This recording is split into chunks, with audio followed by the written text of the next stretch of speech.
Hello, my name is Phil Thornton and I'm an editor of the website londonsummit.gov.uk.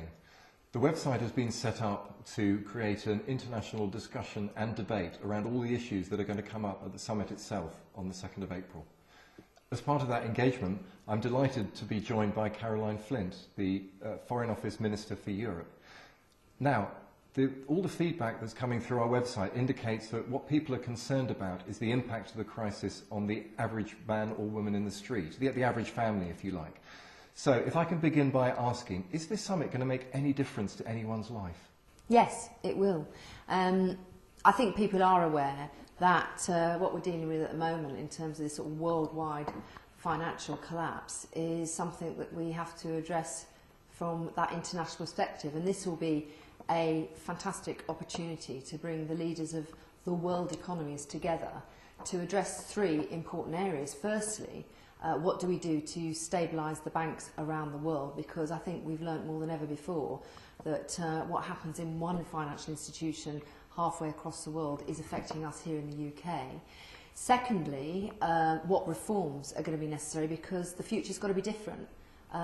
We clearly can't carry on as we are with the regulation or lack of regulation that controls the way international finance works. So discussing what are the reforms that are going to be necessary is going to be really important. And thirdly, discussing, how do we not only stabilise and reform, but look at how we can stimulate our economies, which is all linked to the jobs that people are in now, but also where people have lost work, how we make sure we bring employment back to get those people back into work to support their families.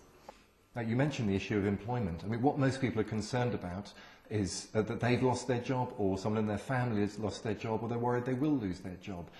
Is this summit going to achieve anything that will ensure that people either don't lose their jobs or can find a new one quickly?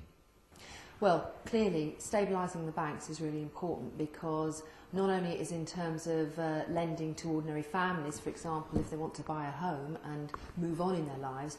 I know, as a constituency MP as well, that businesses are very concerned because the credit situation has tightened and is stopping businesses who have people in work and who want to keep on working from keeping their businesses going. And so stabilising the banks is important to that.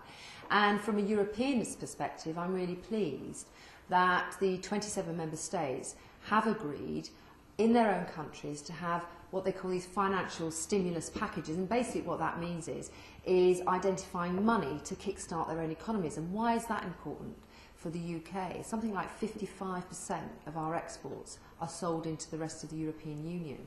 And if they're not buying in those other countries, then we can't export. So to get that spending out there and getting things moving again is very important too. Third point I would say is how do we look at ways in which we can help businesses at this time? And the vast majority of people in the UK are actually employed by a small or medium-sized business.